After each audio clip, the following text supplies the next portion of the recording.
Sejam bem-vindos. Algumas palavras e termos bastante conhecidos no meio político ainda são desconhecidos pela população. Muitas pessoas não entendem o que significa emenda parlamentar, medida provisória, projeto de lei, proposta de emenda à Constituição, entre outras. E alguns amigos que entraram em contato com o nosso canal nos perguntaram o que são essas emendas na medida provisória 1006. A emenda é uma proposição acessória, ou seja, ela serve para modificar o texto original. Vejam que ela é apresentada por um parlamentar, pode ser um deputado ou pode ser um senador, mas não é necessário que ele tenha criado esta emenda. Qualquer cidadão pode fazer uma emenda parlamentar. Ele só não pode apresentar. Vejam um exemplo, é a emenda 48. Ela foi idealizada por um cidadão. Foi mostrada a um parlamentar. O parlamentar aceitou esta emenda e apresentou. O cidadão só não pode apresentar a emenda. Ele pode criar, ele pode idealizar. E um parlamentar, pode ser um deputado ou um senador, apresenta a emenda no nome do parlamentar. Não pode ser no nome do cidadão. É diferente da ideia legislativa. A ideia legislativa, ela pode ser feita no nome do cidadão. Depois transforma-se em uma sugestão legislativa ainda no nome do cidadão. Mas não pode virar um projeto de lei no nome do cidadão. Quem apresenta é o parlamentar. Então, como vocês podem ver, qualquer cidadão pode criar, pode idealizar uma medida provisória, mas não pode apresentar no Congresso Nacional, que a lei não permite. E há vários tipos de emendas. Vamos ver agora. Os tipos de emendas à proposição. As emendas são formas de alterar o projeto. Cada tipo de emenda é utilizado com um propósito diferente. Elas podem ser: letra A, emenda aditiva. A emenda aditiva acrescenta dispositivos novos ao projeto principal. Letra B, emenda aglutinativa. A emenda aglutinativa resulta da junção de textos de outras emendas já apresentadas, seja no texto da proposição principal ou depois. Esse tipo de emenda geralmente é apresentado no plenário da Câmara ou do Senado, durante a discussão do projeto, com a intenção de juntar emendas parecidas, acelerando o processo da votação. Letra C, emenda modificativa.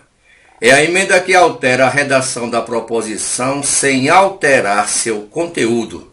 A emenda modificativa não muda o que está escrito no projeto, mas como está escrito no projeto. A Câmara e o Senado têm modelos de como projetos de lei devem ser escritos. A emenda modificativa pretende adequar o texto do projeto a esse molde, que chamamos de técnica legislativa. Letra D, emenda substitutiva.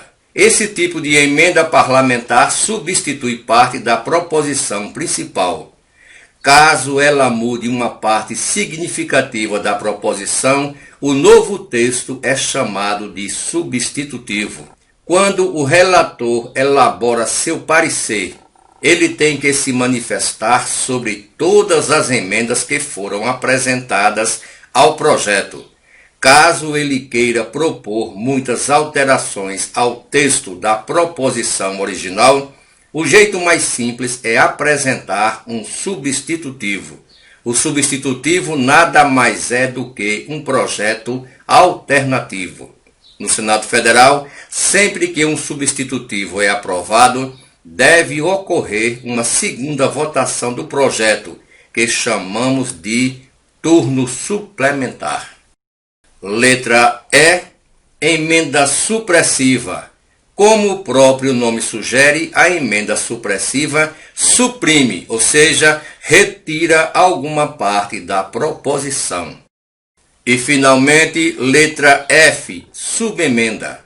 A subemenda pode ser apresentada exclusivamente nas comissões e é uma emenda que altera outra emenda. A medida provisória 1006/20 recebeu 50 emendas.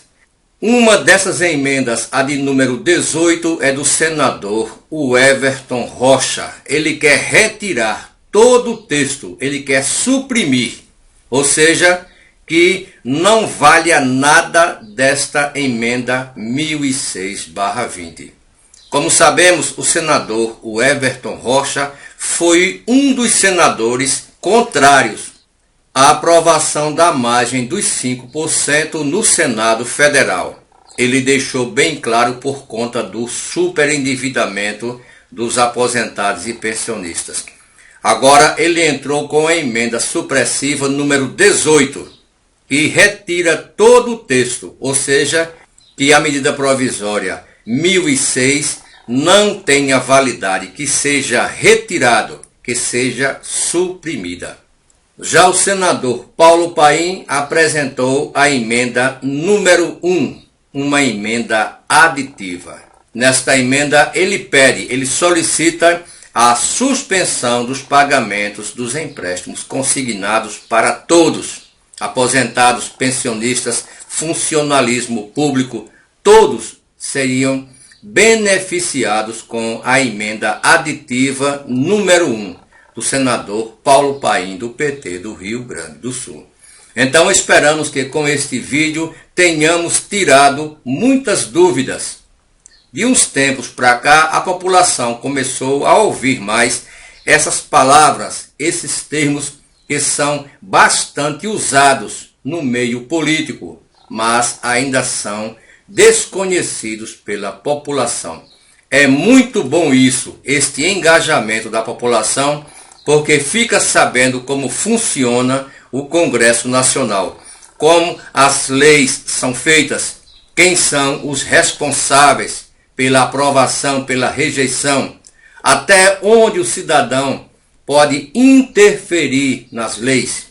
Então, na realidade, o que queremos dizer é que qualquer cidadão pode idealizar, pode criar uma emenda a uma proposição, a um projeto. Ele só não pode apresentar.